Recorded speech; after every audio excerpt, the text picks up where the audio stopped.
so I think what happens in the short term is that it does pose a series of challenges in terms of what comes next, because they are the unofficial leaders of the Green Movement. But now actually their incarceration has now generated quite a bit of mobilization, and the fact that they have been placed effectively under house arrest or in jail has become a rallying point for people to mobilize and to call and draw attention to their release as a way of drawing attention to the broader sort of crisis of Iranian politics and the state of human rights and the state of growing authoritarianism.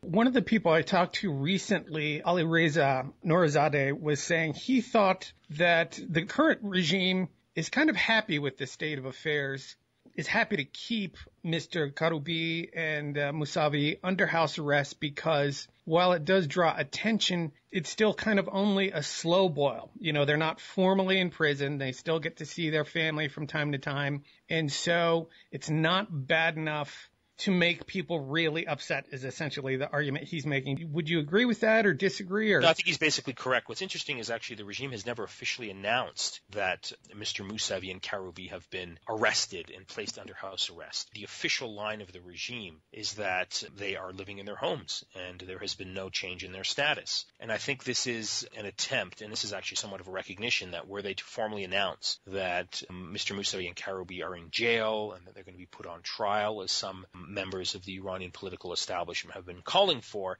that would force the regime to pay a cost in terms of its own domestic credibility, in terms of its own support base. And so this is sort of a middle-of-the-road position. It's sort of an attempt to, silence them, to break off their contact with the rest of the world. It's also a recognition that they are serious players and that contrary to the regime's propaganda, that the Green Movement is very much alive. It's not dead, as the regime has been claiming for the last year and a half. To continue on the Green Movement, now, I don't want to assert this as a fact, but it's been my impression that the heart of the Green Movement has been more the kind of urban educated elites. And so I'm wondering, any successful movement ultimately needs to have a fairly broad base. One, do you agree with that? Two, how will the Green Movement broaden its base over time so it becomes not just focused in the cities? Right. No, I think that's basically correct. I think the heart and soul of the Green Movement has been sort of the urban middle class segments of society, which doesn't mean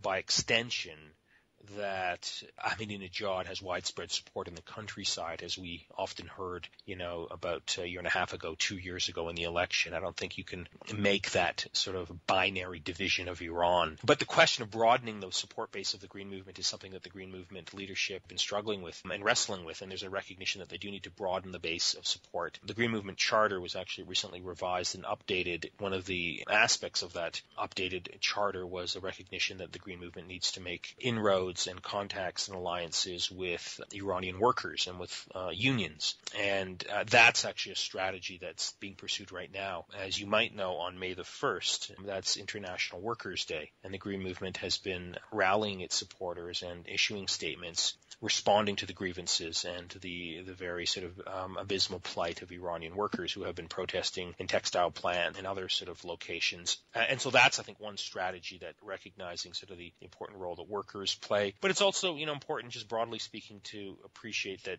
many sort of pro-democracy movements are located in urban centers. They're middle-class based. I mean, if you just look at the core of the support that exists within Egypt or Tunisia, these were large and urban-based sort of movements, and they drew at the critical moments other segments of society in order to push forward a democratic transition. So I think, Iran's pro-democracy movement is very well situated in terms of its current base, but it needs to broaden its support, and I think it needs to broaden its support particularly at critical moments when it will require people to come into the streets to support its agenda.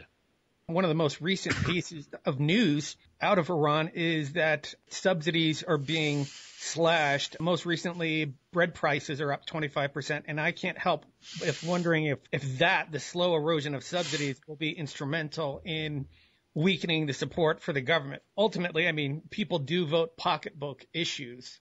I can see that the subsidies going away is not going to help the current regime, But on the other hand, I don't know if the Green Movement would be able to legitimately say, well, bring us in and we'll bring back the subsidies because they're economically unviable. What do you think about the whole subsidies dilemma here? No, I think it's the regime has pursued this policy of reducing subsidies on basic sort of commodities at huge risk to itself, but it's actually implemented this subsidy sort of policy, the removal of subsidies, in a very clever way. It hasn't been sort of a shock all of a sudden removal of subsidies, but they've been gradually removed, while at the same time giving the average Iranian sort of citizen $40, the equivalent of $40 into their bank account as a way of sort of compensating for this. But of course, translated over the course of time as we move into the summer and into the end of the current calendar year, the cost of the subsidy removal on the economy is going to start to increasingly take its toll on the livelihood and the economic viability of most Iranian families. And so the predictions is that as we move forward and we get into the summer, into the fall, and then the winter, that you're going to start seeing the real effects on the Iranian economy and possibly increasing mobilization around the dismal economic prospects that Iran is facing, not only because of the removal of subsidies, but because of the larger sort of economic mismanagement that Iran has experienced, rising inflation, international sanctions, unemployment, and, a social reaction in response to that. So the subsidies I think is a big issue. I think it's going to pose a huge challenge to the regime going forward, largely because people are going to come into the streets as they did in Tunisia and in Egypt initially, in terms of the background to the Egyptian protests. They came out responding to sort of basic economic grievances, but those quickly translate into political questions and questions of democracy and democratization. So I think it's an important issue. I think that's really the trigger. That's what's going to sort of start another sort of mass mobilization. It's going to be around economic questions and protesting workers, and I think that's something to watch for moving forward. I guess it's impossible at this point in time to figure out how fast and in what manner that will all play out. It's almost like we know a dam is going to burst, but we don't know which towns might be washed away downstream. Right. Well, it's not an exact science, right? Yeah. Who would have predicted, for example, Tunisia? Who would have predicted Egypt? In fact, everyone who predicted that it wouldn't happen in Egypt and wouldn't happen in Syria and wouldn't happen in Yemen have all been proven wrong. The ingredients are there for some sort of volatile mixture leading to an eruption. Definitely. Given regional sort of context and what's happening regionally, given that Iran did experience a major uprising in the summer of 2009 and into 2010, and that there was a revival of that a few months ago. So, all the ingredients are there, and I think, as you said, people vote fundamentally with their pocketbook based on economic questions, and the economic sort of situation in Iran is actually moving from bad to worse. An acquaintance of mine, this was in summer, I don't know. I think the first election, I guess 2005, he was talking about the presidential election where Ahmadinejad initially got elected. Yeah, 2005, that's right. Yeah. He was saying, hey, I'm voting for him because I don't see anyone more likely to auger the Iranian economy into the ground any faster than this guy. And that's ultimately a good thing. Right. That's an interesting long-term strategy, and I think he's right. I mean, Ahmadinejad is not, by any measure, too great an economic manager. Following up, there's been this recent drama over the intelligence minister. Mm-hmm.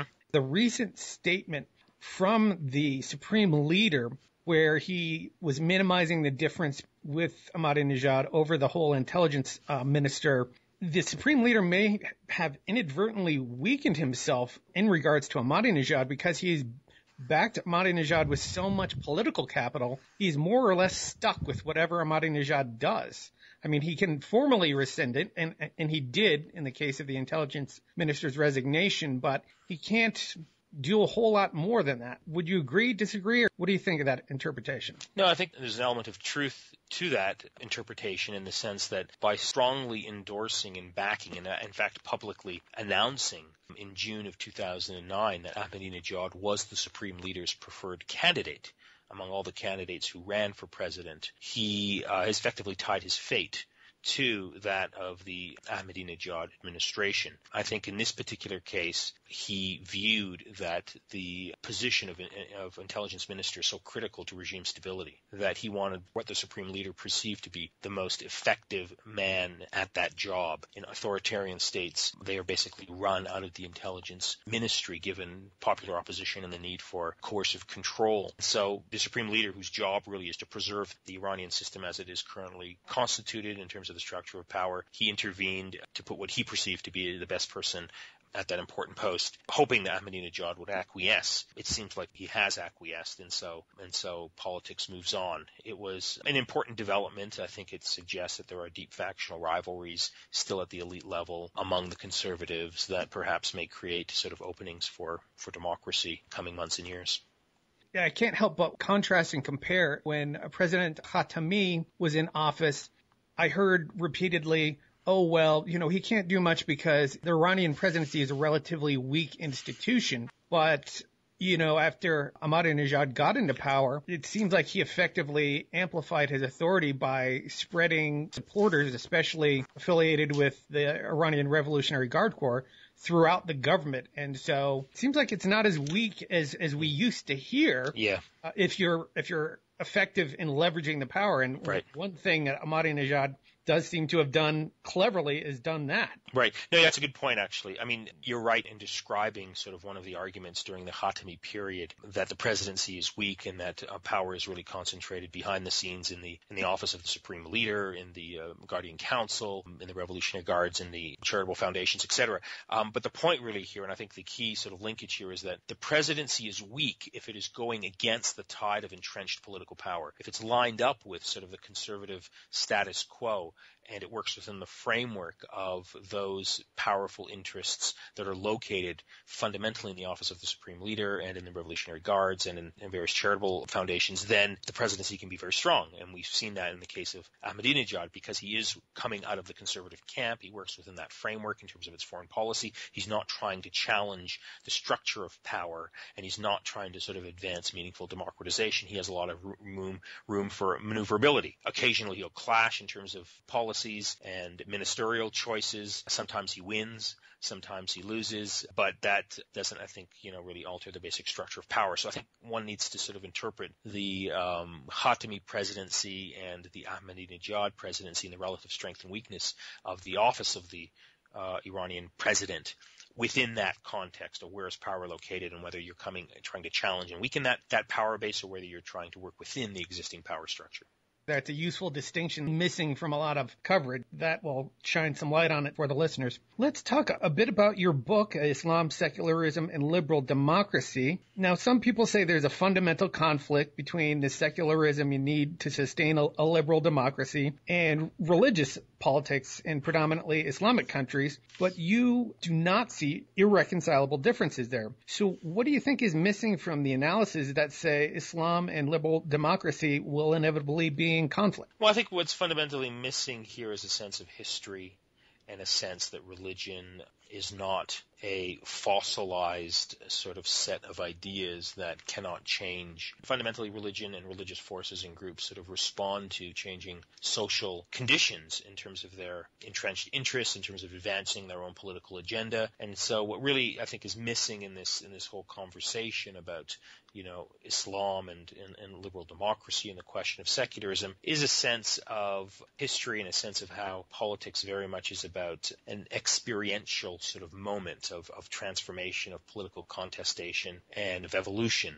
over a long period of time. If you look at just the history of the West, for example, the West didn't emerge, contrary to the claims of people like Samuel Huntington and Bernard Lewis. It did not emerge as a civilization that appreciated and had internalized the question of secular politics. It had to evolve over time, and up until the 17th century, politics in the West, particularly Latin Christendom and in the Anglo-American tradition, was deeply anti-secular. And in fact, our modern notions of liberal democracy really emerge out of a contestation and a political transformation against the backdrop backdrop of the idea that, church and state should be united and that you needed an established religion. The point that I try to sort of make in my book is that, Muslim societies moving forward, if they want to establish democracies where the people are sovereign and where basic human rights are respected, they're going to have to come to terms with this concept and this principle of secularity, either overtly or indirectly. And I argue in my book that it's not a coincidence that in those Muslim societies where you see the greatest advances for liberal democracy, you see that the political forces that are involved, particularly those that come out of a religious background, have in their own way come to terms with the idea of political secularism, some overtly